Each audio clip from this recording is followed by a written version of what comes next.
متی کی انجیل اس کا 16واں باب۔ آسمانی نشان کا مطالبہ۔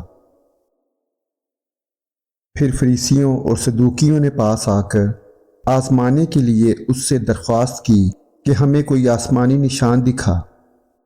اس نے جواب میں ان سے کہا، شام کو تم کہتے ہو کھلا رہے گا کیونکہ آسمان لال ہے، اور صبح کو یہ کہ آج آندھی چلے گی کیونکہ آسمان لال اور دھندلا ہے۔ تم آسمان کی صورت میں تو تمیز کرنا جانتے ہو، مگر زمانوں کی علامتوں میں تمیز نہیں کر سکتے۔ اس زمانہ کے برے اور زناکار لوگ نشان طلب کرتے ہیں، مگر یونا کے نشان کے سوا کوئی اور نشان ان کو نہ دیا جائے گا۔ اور وہ ان کو چھوڑ کر چلا گیا۔ فریسیوں اور صدوقیوں کا خمیر۔ اور شاگرد پار جاتے وقت روٹی ساتھ لینا بھول گئے تھے۔ یسوع نے ان سے کہا، خبردار، فریسیوں اور صدوقیوں کے خمیر سے ہوشیار رہنا۔ وہ آپس میں چرچا کرنے لگے کہ ہم روٹی نہیں لائے۔ یسوع نے یہ معلوم کر کے کہا، اے کم اعتقادو، تم آپس میں کیوں چرچا کرتے ہو کہ ہمارے پاس روٹی نہیں؟ کیا اب تک نہیں سمجھتے؟ اور ان 5,000 آدمیوں کی 5 روٹیاں تم کو یاد نہیں؟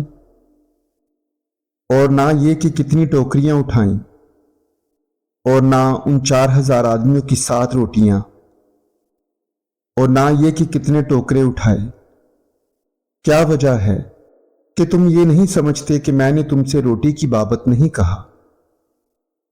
فریسیوں اور صدوقیوں کے خمیر سے خبردار رہو۔ تب ان کی سمجھ میں آیا کہ اس نے روٹی کے خمیر سے نہیں بلکہ فریسیوں اور صدوقیوں کی تعلیم سے خبردار رہنے کو کہا تھا۔ یسوع کے بارے میں پطرس کا اقرار۔ جب یسوع کیسریہ فلپی کے علاقہ میں آیا تو اس نے اپنے شاگردوں سے یہ پوچھا کہ لوگ ابن آدم کو کیا کہتے ہیں؟ انہوں نے کہا، بعض یوحنا بپتسمہ دینے والا کہتے ہیں، بعض ایلیا، بعض یرمیہ یا نبیوں میں سے کوئی۔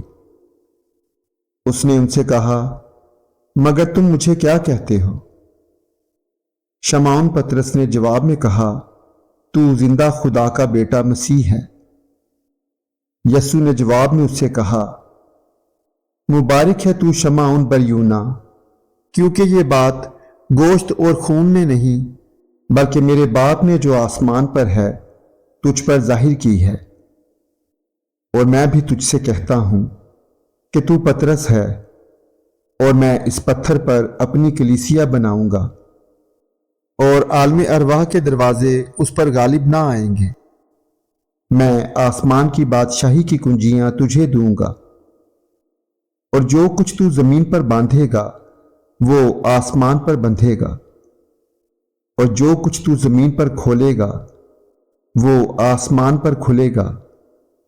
اس وقت اس نے شاگردوں کو حکم دیا کہ کسی کو نہ بتانا کہ میں مسیح ہوں۔ یسوع اپنے دکھ اٹھانے اور موت کا ذکر کرتا ہے۔ اس وقت سے یسوع اپنے شاگردوں پر ظاہر کرنے لگا کہ اسے ضرور ہے کہ یروشلم کو جائے اور بزرگوں اور سردار کاہنوں اور فقیہوں کی طرف سے بہت دکھ اٹھائے اور قتل کیا جائے اور تیسرے دن جی اٹھے۔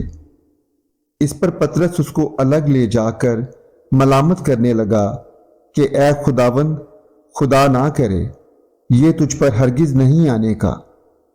اس نے پھر کر پطرس سے کہا، اے شیطان، میرے سامنے سے دور ہو، تو میرے لیے ٹھوکر کا باعث ہے، کیونکہ تو خدا کی باتوں کا نہیں بلکہ آدمیوں کی باتوں کا خیال رکھتا ہے۔ اس وقت یسوع نے اپنے شاگردوں سے کہا کہ اگر کوئی میرے پیچھے آنا چاہے تو اپنی خودی کا انکار کرے اور اپنی صلیب اٹھائے اور میرے پیچھے ہو لے، کیونکہ جو کوئی اپنی جان بچانا چاہے اسے کھوئے گا، اور جو کوئی میری خاطر اپنی جان کھوئے گا اسے پائے گا۔ اور اگر آدمی ساری دنیا حاصل کرے اور اپنی جان کا نقصان اٹھائے تو اسے کیا فائدہ ہوگا؟ یا آدمی اپنی جان کے بدلے کیا دے گا؟ کیونکہ ابن آدم اپنے باپ کے جلال میں اپنے فرشتوں کے ساتھ آئے گا، اس وقت ہر ایک کو اس کے کاموں کے مطابق بدلہ دے گا۔ میں تم سے سچ کہتا ہوں کہ جو یہاں کھڑے ہیں ان میں سے بعض ایسے ہیں کہ جب تک ابن آدم کو اس کی بادشاہی میں آتے ہوئے نہ دیکھ لیں گے، موت کا مزہ ہرگز نہ چکھیں گے۔